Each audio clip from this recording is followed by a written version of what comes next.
All right, guys, it's 8 o'clock. Let's get rocking. Um, how's the quick cut going? Everyone got an in-body scan today? Yeah. Okay. It's really important that you guys get your scans. Okay, that's how we're knowing how this is working for you and knowing what changes these processes and these things are causing in your body. Will you get the music off? Good. How about sleep? 8 hours of sleep a night. Raise your hand if you are nailing it. Let's go. Even with the dogs, huh? 1, 2, 3, 4. Okay. You did today. Good job. Good. How many of you are getting 7 hours or more? Okay. Okay. That's about 50% of us. So the rest of you are under 7 hours a night? Yeah? Okay. So I know we haven't done the sleep talk yet. Some of you who did our quick cut last time around, you are aware of what the ramifications are for not getting sleep and trying to lose weight at the same time, and how the body will start to dump muscle mass instead of body fat with insufficient sleep. So if you want this to work for muscle maintenance and fat loss, we have to include the sleep factor. So that's 50% of you who aren't getting enough sleep. And 7 hours is not enough. We'll go over that in detail in the sleep talk coming up. You guys need to aim for 8 or more. Okay? All right. How many of you are hitting your protein? Still have your attention on it? Still making it happen? Okay, good, good. That's awesome. And then how about you guys who just started doing the 800-gram measurements because you're on your on-ramp and you just finished your on-ramp? How did that go? Yeah? Did it?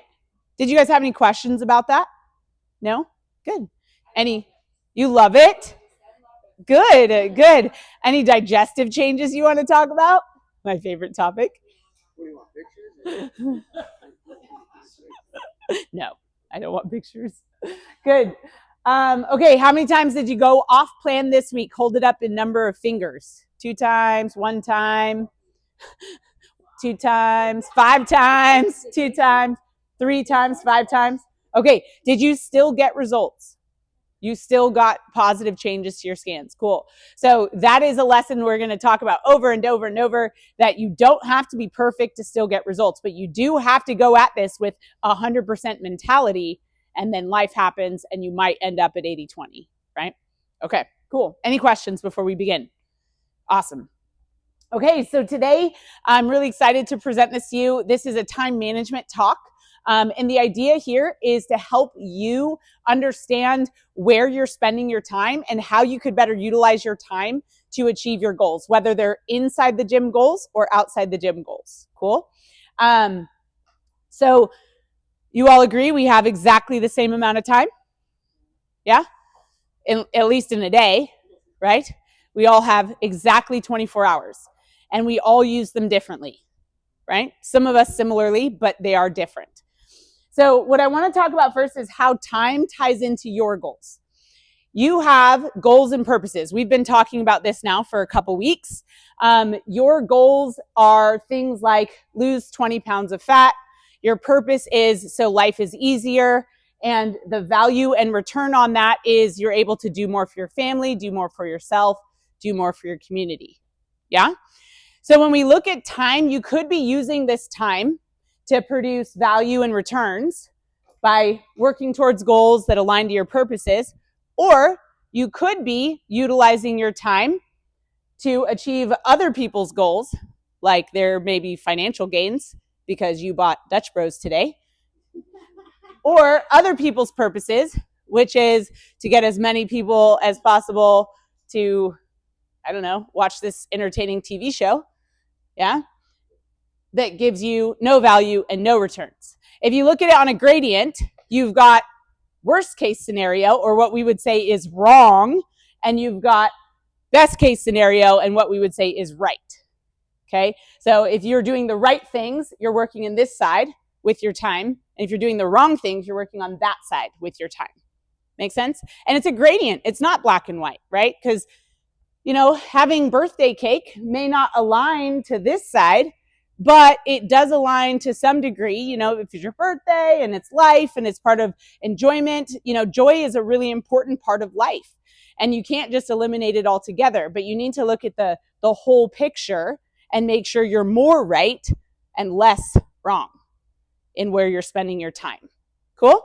So when we're looking at this, just like when we look at food choices, we're not going to say that's a bad food and that's a good food. We're going to say what would help you contribute to your goals more and what does not contribute to your goals, or what is less contributive to your goals.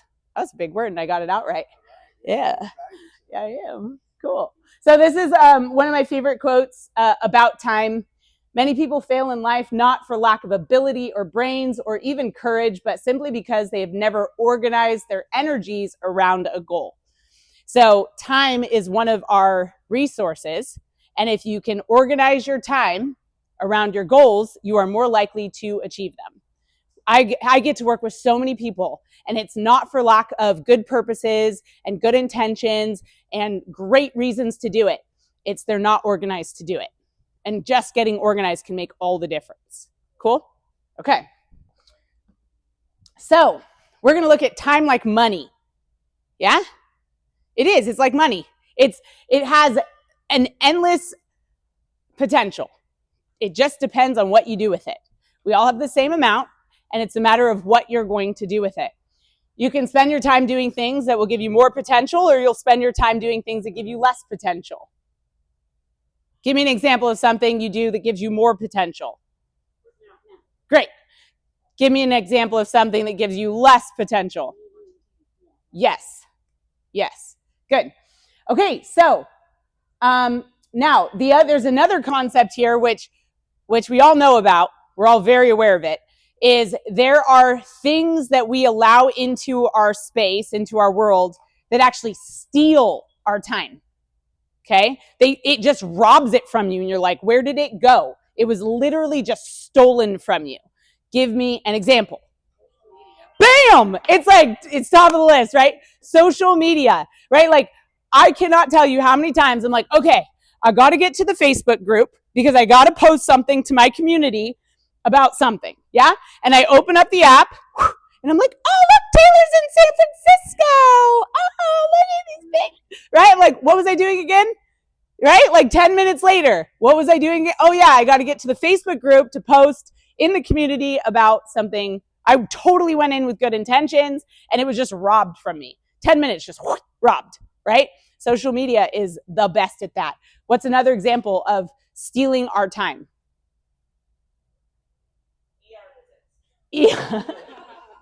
Oh my gosh. Okay, ER visits. Yes, okay.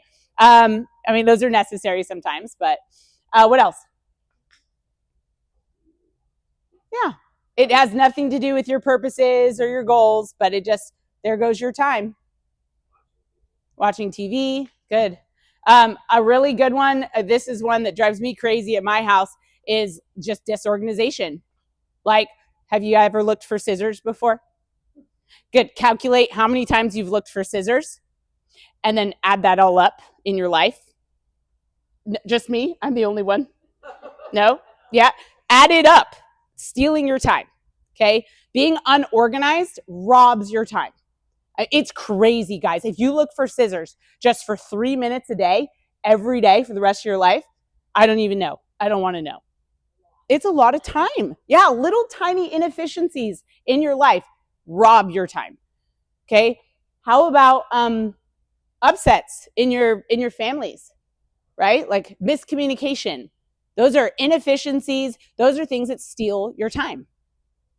Yeah? Good. If you just communicated better, communicated straight, look at all that time you just gained back. Right? Good. Anything else you can think of that steals time? Jury duty. Fantastic. Necessary. Yeah, it's true. Someone's got to do it. Good. So what we're going to look at today, and we're not quite there yet, but is we're going to look at your time and where you want to spend it. Okay. Another way to look at this is by priorities. Have you guys ever seen, I don't know who it was, there was a professor who did this in front of a class, it got famous, now everyone's repeating it.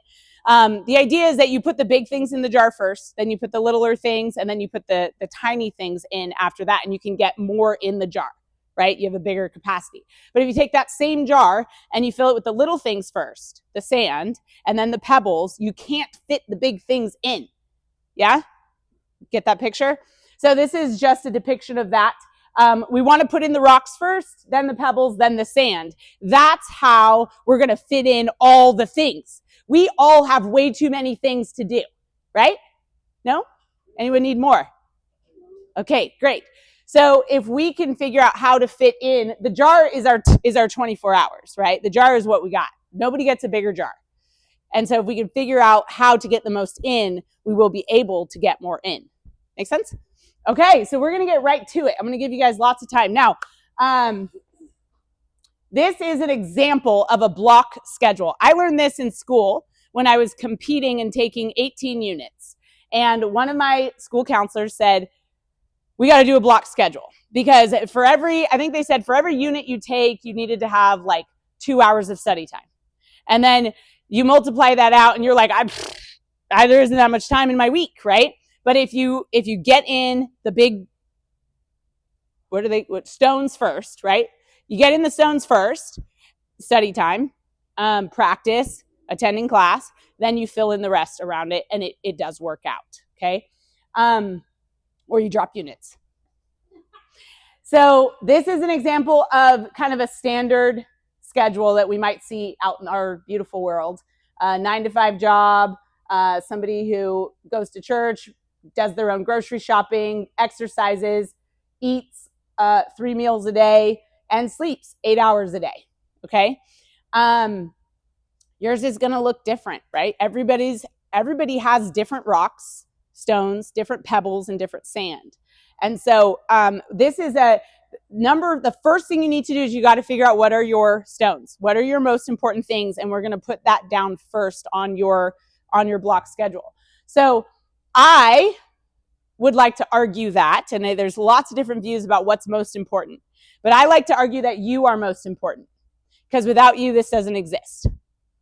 Okay, so a lot of times we go, no, my work is more important. No, my family's more important. No, my church is more important. No, my children are more important. But I would like to argue that you can't do anything for those without you. And so my personal view is that you are most important. Your health, your abilities are most important because you provide potential to all those other areas.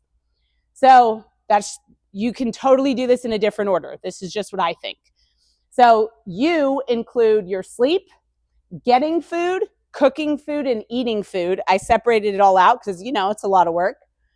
Working out, and any other religious stress relief practices you might have. Some of us meditate, some of us go to church, some of us go to counseling, right? All of that stuff would be you, taking care of you. Then, secondary to you, and I know this isn't popular, is your family. Okay? So taking family time, date nights, kid time, homework, secondary. Third is work. If you don't go to work, you don't have money, you can't pay the bills, you're homeless. And you can't get food at the store, right? Okay, we got to work. Then we have other commitments, right? Like I meal prep for my mom. That's other commitments. I watch 2 little boys on Monday night. That's other commitments, yeah? And then we have our hobbies, the things that bring us joy. Those are really important, don't get me wrong. But those are the things that we might be able to put in as sand after these other things. It's not that those aren't important. Cool? Like, I don't know, racing cars or playing soccer or whatever. Make sense? Okay, so now we're going to get to work. You have a block schedule in front of you. It includes every hour of your week from Monday through Sunday. Let's start with your priority. What is your top priority? And this could be self, right? It could be one of these. It could be work. Work's an easy one, especially if you've got a 9-to-5. You just block it out, 9 to 5, right? So go ahead and get busy. You're going to start writing in what you're doing when. Now, mine's really fancy with colors and all of that. This you can consider a rough draft, and I'll give you extra, sheets if you want to take them home and make them look pretty with highlighters, or if you want the digital version of this so you can be a crazy person like me and keep this on a spreadsheet and adjust it as your times and your life changes. Yeah, just text me. I'll send you a digital copy of it. So go ahead and get to work. Does anyone have any questions while we're doing this? No? Great. When you're writing in sleep, make sure you write in 8 hours, please. Please don't aim for 7 hours. Don't aim for 7 hours. Aim for 8. In fact, you really should aim for 9. Because if you need 8, you better allot for 9. Because things happen, yeah? Then you wrote in Netflix? Oh, it cuts into the Netflix. The sleep cuts into your Netflix time? Makes sense. Sometimes I'll fall asleep during Netflix. Does that count? No. What if I doze off in the middle of the movie?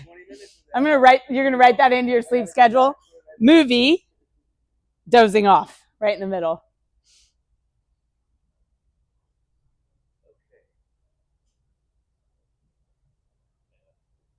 Hello, Katie.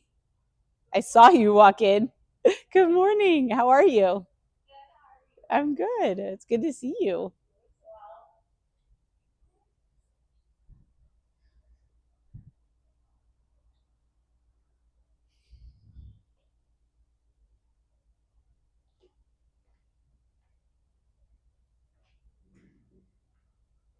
So once you got in all the obvious things, then you start writing in the other things.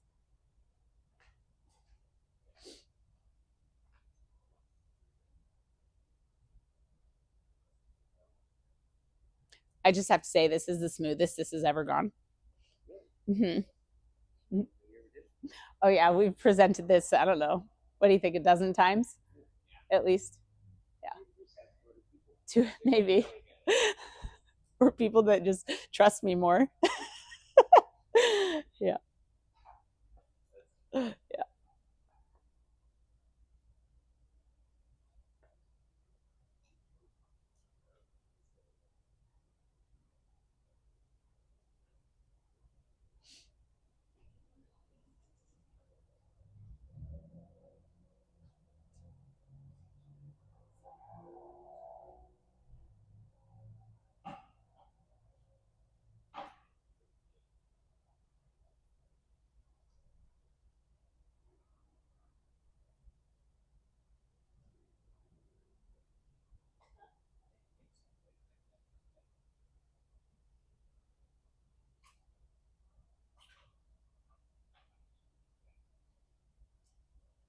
Now, one that's commonly missed is shopping. If you don't order your food to your door, you do need to go to the store. Yeah. Unless you have someone else in your household who goes to the store for you. So that's one that's commonly missed here is, when am I going to go to the store? And depending on your nutrition, you might need to go to the store twice a week, right? And the size of your household, or I know, could you imagine twice a week? Well, this 800 grams of fruits and vegetables. Yeah. I had to buy 2 watermelons this week. Okay. We still ran out. Okay. Yeah. Well, you'll get used to the quantities, right? And how much you have to buy. Because I ran out on Wednesday, and I was like, Wednesday doesn't work. Right. Right. So the other thing is ordering your food, right? I know. It's annoying. I know. It's better than not having it at all. Yeah, a couple bruises or a couple messed up pieces. It's like, it's better than not having the fruit at all and vegetables. Like if you really can't make it in to the store. 800 grams of fruit and vegetables. Is that every single day? Mm-hmm. How much are you at per day? Probably 6. 600? Yeah. Oh, okay. 6 grams. I was like, you ate a blueberry? 600. That's not bad. It's just a little more. To me, it's hard to get in with the protein also. Right. Yeah. Literally, that's all you can eat. It's literally all you can eat a lot of the time. Yeah. Mm-hmm. Well, and that right there is the magic of the quick cut. You don't have room for anything else. Yeah. And then you're also doing a higher ratio of vegetables than fruit. And so that's going to be even more volume, right? Because usually vegetables aren't so heavy as fruit is. Like if you do watermelon, eat a watermelon. Done, right? Lots of water, right? So it's heavy. If you're eating broccoli, it's not so heavy. It's hard to get it all in. I think Yeah. it's hard to get it all in.